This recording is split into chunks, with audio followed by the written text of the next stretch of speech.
All right, well, you guys, we're back. Didn't think we'd see this day. The Jeep on a lift. Yep. A long time ago, I went halvesies on this lift with my brother, and we just got it put in not too long ago, so I figured, you know what, might as well call him. I ain't seen him in a while. Let's hang out.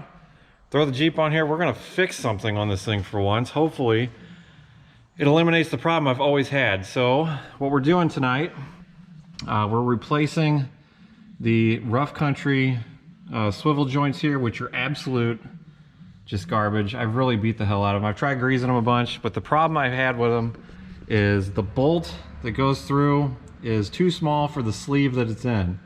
So anytime you hit a bump or anything, these ends, they shake, they make all sorts of noise. Literally sounds like the front of this thing is going to come out from underneath the vehicle. So, jumped on the old interwebs, tried to see what's available, and this is what we found. Let me show you here. Found these big boys. These are from Rock Jock. I think I got the box. Yeah, the box is over here. So right here, they're Jonny Joints from Rock Jock. I'll let you see, that's the part number. That's the part number, CE9114. And then that's for the lower. And then here's the uppers. Part number for this, CE912SP. So that's what I've got. That's what we're going with. I also bought, I mean, you know, because why not? We got the Jonny Joint molly grease. We're going to shoot in there. So you'll need 2 uppers, 2 lowers. And then I went and bought all new hardware because I'm not having this problem again. Ran to a local parts store or a hardware store, picked up some new bolts. So you can see now there's no play in that joint. So that's where the problem was. The bolt was too dang small. Every time we hit a bump, it just sounds atrocious. So now we're good. So I got different lengths for the bottom because I wasn't sure. And then the uppers, we got these. So yeah, we're good. What size? There we go. Probably gonna go with the shorter ones. I don't want these sticking out too far. So that's what we're gonna go with. Doesn't seem like it's a big deal. The biggest problem we got is you will need to do an alignment. I've seen way too many videos where people will do front end work and they'll put all new stuff in here and then they'll take it out and drive it and they start complaining that they got death wobble. Yeah, you've completely changed the geometry and you didn't get an alignment. So the big thing is get an alignment. Come on. So we're gonna measure from the edge of the control arm to the side of this bolt. So when I thread in the new joint, we can get this thing pretty much spot on to where it is. And then basically, once I take the bolt out, hopefully it's a little clean spot behind here and I can see where this goes back in to line it up. It will get me home, okay? But you can't drive on this forever like this. If you do any kind of geometry work or suspension work, you're gonna need an alignment. This thing is way overdue. It's been about 1.5 years, 2 years since I've had an alignment done to it. So yes, it is definitely needed. The guy that I use, he's out in St. Charles. This dude is a genius when it comes to alignments, so I take all of my vehicles to him, but he's pretty much booked out for like 2 to 3 weeks. So it'll be fine, it'll get me home. It's just, I do need to make an appointment to get it in, to get this thing rechecked. I've got no uneven tire wear or anything, everything's looking good. So that's where we're at. Anyway, I'm gonna jump into this project because I don't want to take all night doing it. So I'm just gonna put the camera up, pray to God this thing records because I'm trying the GoPro again. I talked to somebody at GoPro, they sent me some kind of a firmware update and guaranteed me that this is gonna fix my issues that I've had with this thing, so fingers crossed, I don't know. But let's get digging into this thing and let's get this project wrapped up.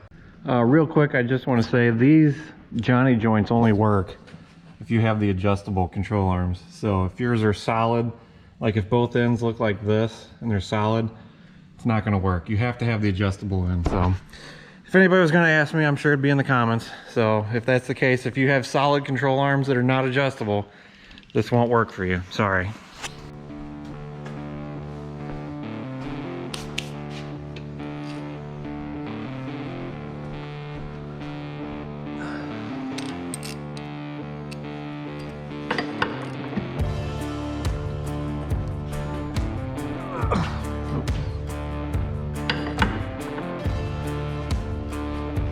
I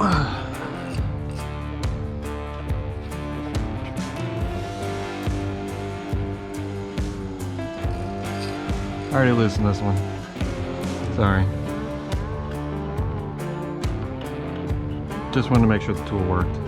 If you're curious though, that is a 1 7/8 will fit on that nut. Pop it loose.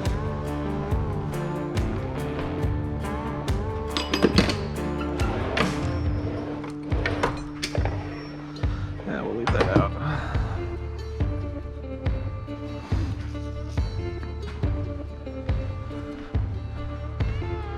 Alright, I'm gonna need y'all to remember this.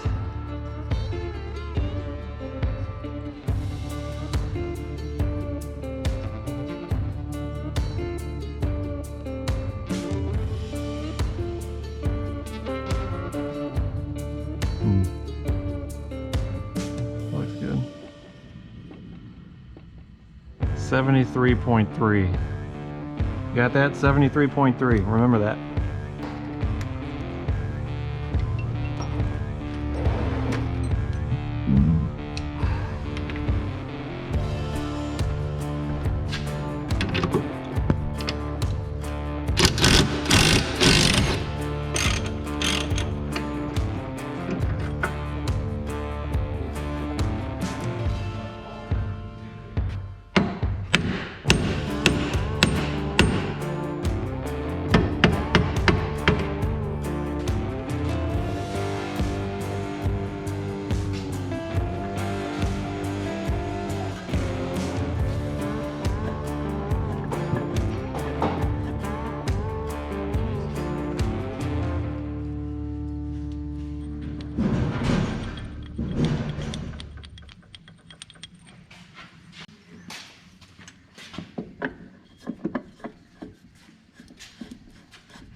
Alright, well, GoPro took a shit on me.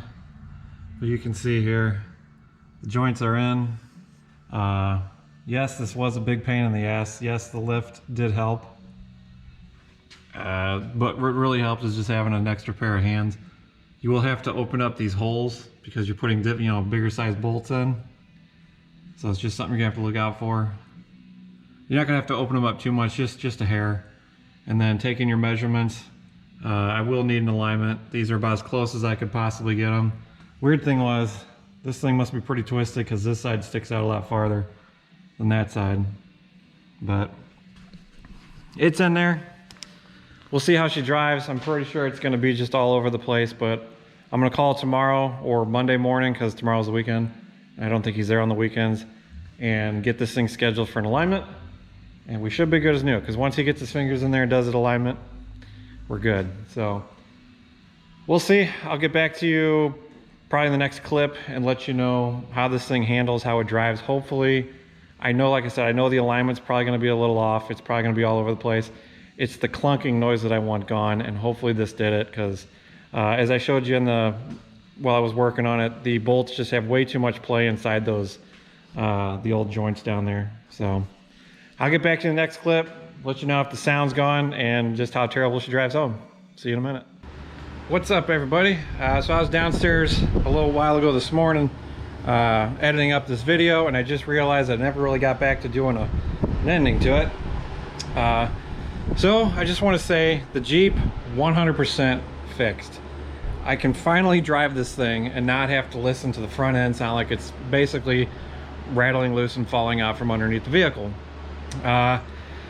Some of you might be saying, like, why didn't you just replace the bolts when you first put it in?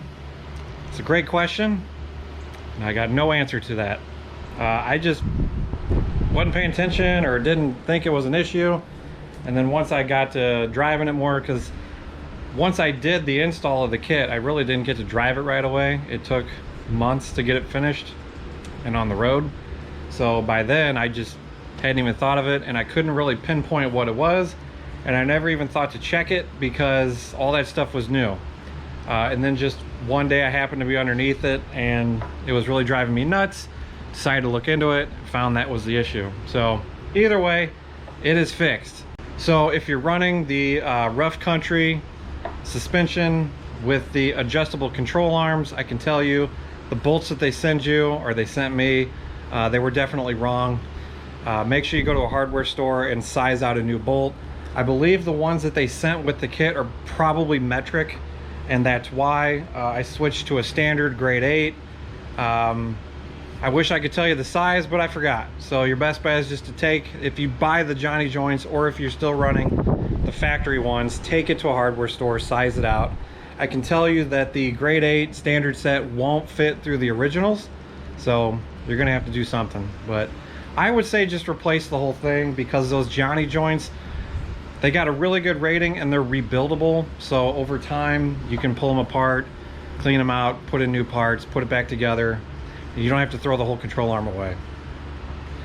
When you're doing it, I made sure to put anti-seize on the actual bolt itself and on the threads for the control arm, so nothing seizes up. So anytime I need an alignment done, or if I ever need to pull this thing apart, the bolts should come out very easily. But you guys, that's gonna do it for this video. I really appreciate y'all watching. I know that it's been a while, and I will tell you, if you stick around after this, you'll see what's been going on. You can probably see it behind me, but I'll just recap it for all the people that are more into the channel than just here for just learning how to do whatever Jeep stuff. So if that's what you do, if you just love watching the Jeep stuff, that's fine. I appreciate you guys watching. Make sure you hit the thumbs up before you head out, and you guys have a good one. We'll see you in the next video. All right, to all the OGs that are here for the full content, I can tell you we have been very, very busy. You can see I got boards going every which direction now. The lighting, I'm really digging the lighting setup, having one over here, kind of like a square pattern. These are just temporary. I just have them zip tied up there until I can actually get the drywall and everything set. I put one right here just to kind of see how the lighting works, and I unplugged these stupid rope lights that I've had for all these years. I think what I'm gonna do is probably order another like 1 or 2 sets of these. They come in a set of 4, so I might have, I've got an outlet here and then 2 in the back here. So I think off of here I'm gonna run down and then just line the front with these diagonal lights, so I get a good shine coming this way along with those. I do have, you might be able to see it, I doubt you can see it, up on top of the Mustang. I have those, they're like UFO lights, I think is the name of the brand. They put out a ton of light. They are awesome. But I don't think it's gonna work for what I need here. It's definitely past the point of date of returning those, so I might see if my brother wants them or something. But the problem with those is they just shine way too much light. I'd have to mount it somewhere up here in the middle to shine down to get the full effect of the light.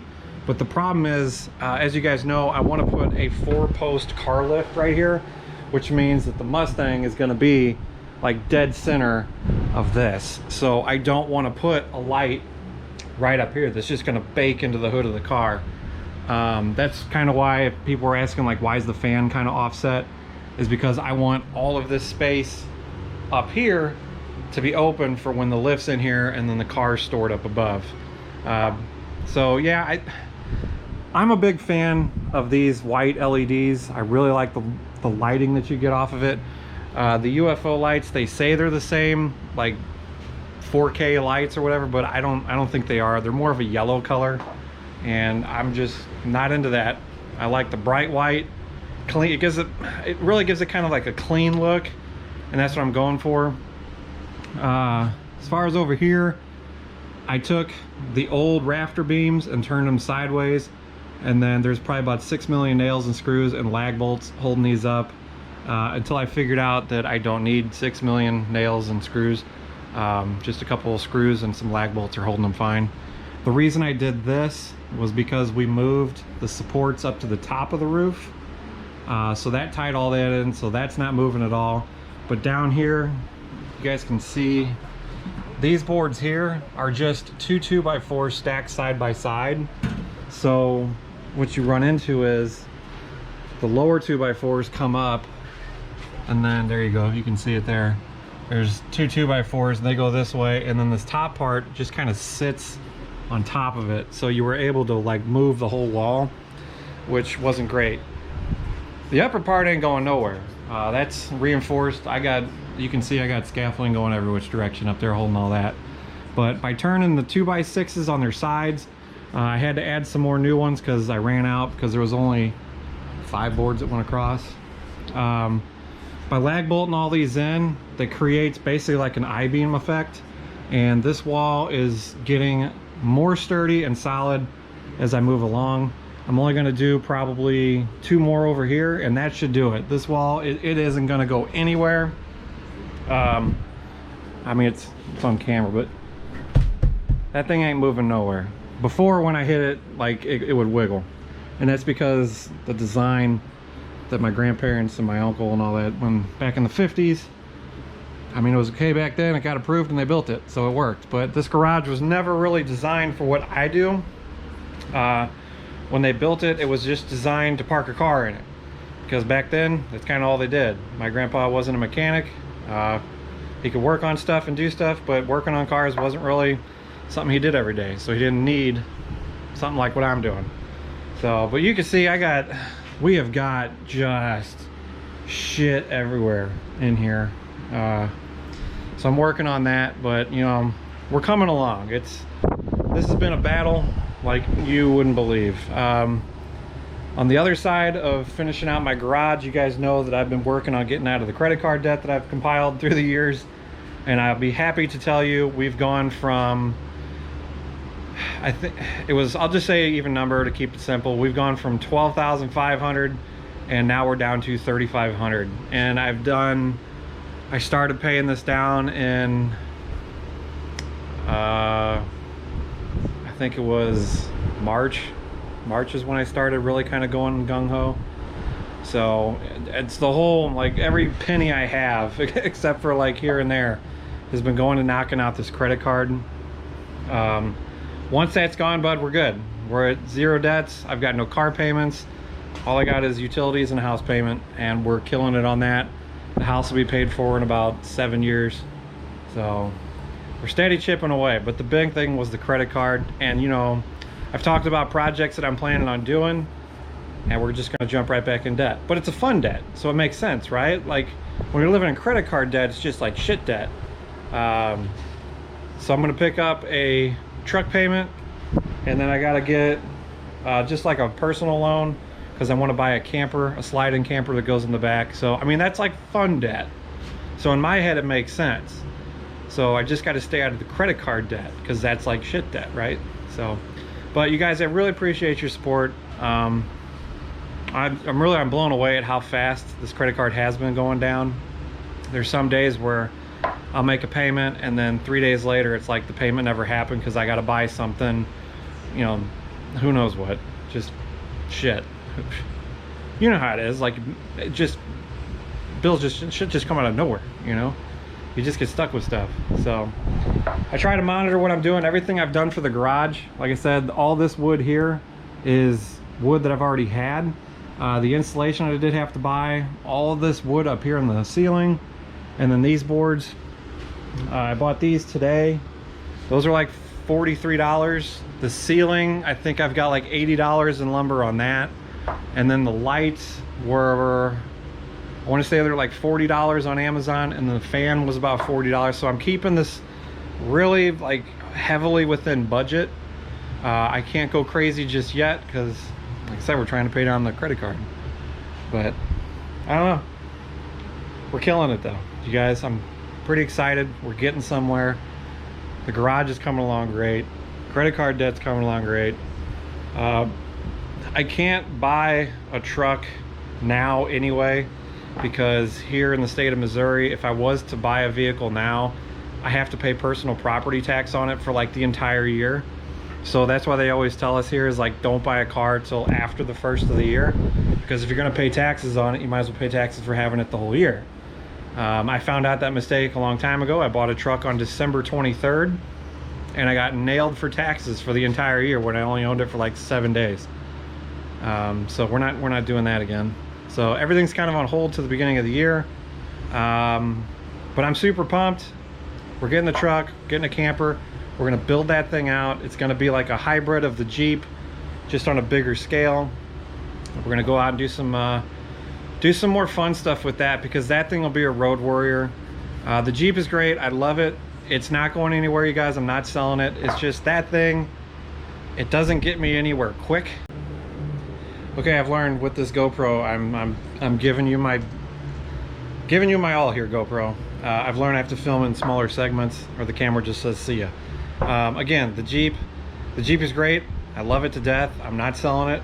It's just if I want to go on like a farther out trip, like on a Friday night after work, the Jeep's only going to get me so far, and I want to be able to get farther. The Jeep cruises at about 60 miles an hour, and that's not going to get you really anywhere. Whereas with the truck, I can do legal speed limit, you know, but we can really kind of extend our range. That's going to be a fun build, you guys. I can't wait. I've never really delved into the world of campers and like RV kind of things, so the slide-in camper is going to be a whole new experience. But you know me, we're broke as shit around here, so we got to. All right, GoPro. Hey boy, you're really pissing me off. It just shut off again. Anyway, we're coming along good. The Jeep's good, truck build's coming, garage is getting finished, credit card debt is dropping. I appreciate you guys with the support, with the channel, on watching the videos, all the comments, the emails, everything. I've had a lot of people emailing me wanting to know like how I'm doing my debt payoff program, and I can say it's not really so much of a program as it is just paying down the card. But maybe I'll put I don't know if you guys want, I'll put a video together for that, kind of showing how I'm doing it. It's super simple. You just live broke as shit every day. Other than that, let me know, drop a comment. Like I said, I appreciate you guys all watching, and you can see back here behind me, we're coming along. I got to put up some more insulation, which is right here. I got a little bit over here left. We should have enough to finish up this wall. Hey, if any of you guys know, I want to take these garage doors and then kind of angle them up to where they follow the roof line. I've tried looking to see if you can get like different angled tracks where it curves right here. I was wanting to know maybe if you guys do garage door work, like can you buy these pieces that instead of coming to like a 90, they come out and they will kind of follow that? or if it's better off that I just cut this sleeved end off here and then cut my angle down here and then just re-weld it. I mean, theoretically I can do that. Boy, I just hate to pull it apart and have it not work, because then I can't get out of my garage. So I'm putting a call out to you guys that need garage door guys. Let me know, do you guys just cut those and weld them back together to get your angles, or do they actually sell those pieces somewhere that are kind of affordable? So let me know, drop a comment. But you guys, all the OGs that watch for the extended content like this, you know, the behind the scenes stuff, or the shit that I'm doing in the background, let me know. I know a lot of people just jump in to see how to work on their Jeeps, and that's cool, but we're trying to expand, right? So anyway, all right, I'm rambling. I'll let you guys go. Thanks again for watching. Love the support, you guys, as always. Thanks for watching, thanks for subscribing, and catch you in the next video.